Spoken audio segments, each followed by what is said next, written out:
Since Belarus is the direct ally of Russia, it's a part of our unified alliance, or unified state of Russia and Belarus. So in Belarus we have a joint army. It's up to 10,000 of Russian troops over there.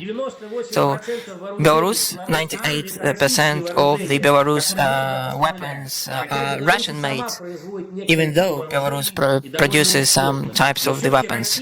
But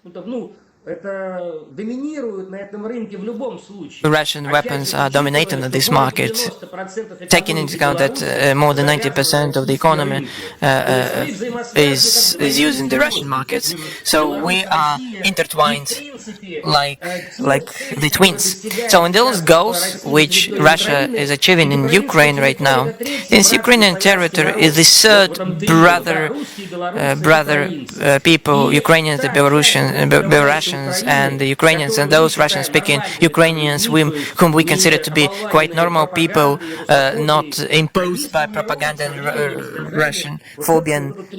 So they can become the third ally of Russia and Belarus. It will happen. I'm not sure what kind of borders we will see in 5-6 years' time, but the Russians, Belarusians and Ukrainians, representative of the key ethnic populations of the Slavonic populations, will live in peace in a good neighborhood, and will become a big part of one big Russia, which we want to see in Russia more than anyone. We need to bring together our forces. We need to protect our people who are very close to us, either culturally or in our language, in our lifestyle, and we need to develop good relations with our neighbors. You know, just before 2014, before the collective West masterpiced this coup d'etat in Ukraine, everything was quite good. I visited Ukraine on annual basis. I visited the Crimea. I didn't see any Russophobic attitude, but right now Ukraine is an absolutely different state. Belarus, thanks to the God, managed to go through that. In 2020 the situation was quite dangerous, but Lukashenko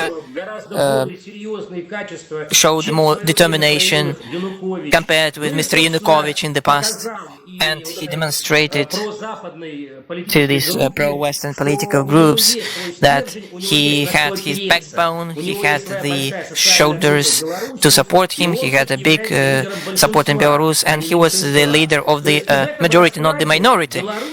At that same time, Belarus on the 1st of July becomes an independent player which cannot be attacked. Belarus will have tactical weapons. On the other hand, it is, in fact,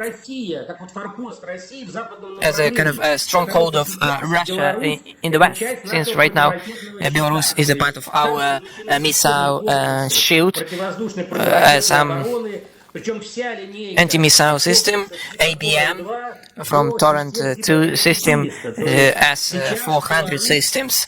So right now, Belarus, from the perspective of MBA and from anti-missile systems, probably the most secure state after Russia in this region. So the attempts to portray Belarus as a kind of collective adversary to the West is still in place. We see that right now some problems on the European and Belarusian borderline connected with the transit of trucks. And there is a political fight with the Baltic states. The Baltic states are just weapons in the Brussels and the Washington states. These are very dwarf states, but they are located there and they create some obstacles to the trade ties.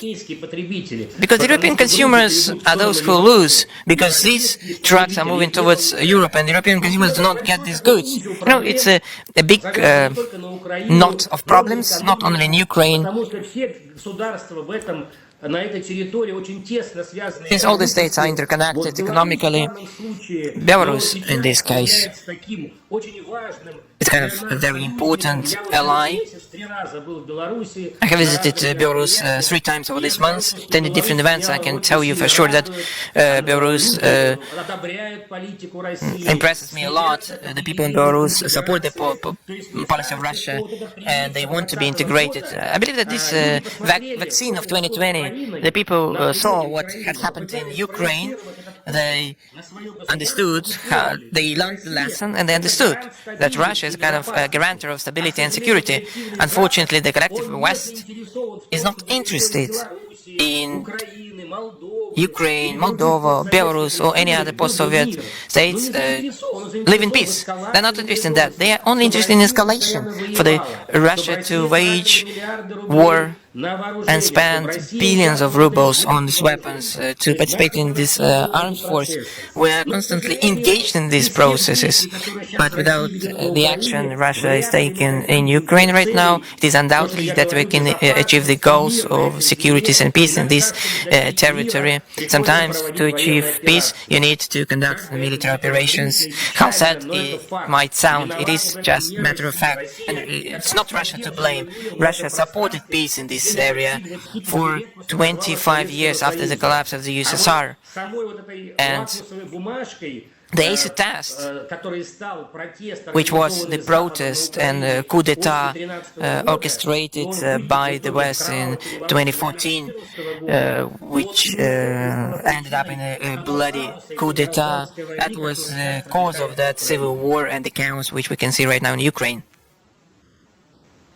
Well, I want to thank you very much for the sobering analysis. You've helped take the audience on a tour de force of the complexity of and the danger of the situation we face today. There's a lot of questions. There's answers that need to be discerned, but I thank you for this conversation. Alexander Mikhailov,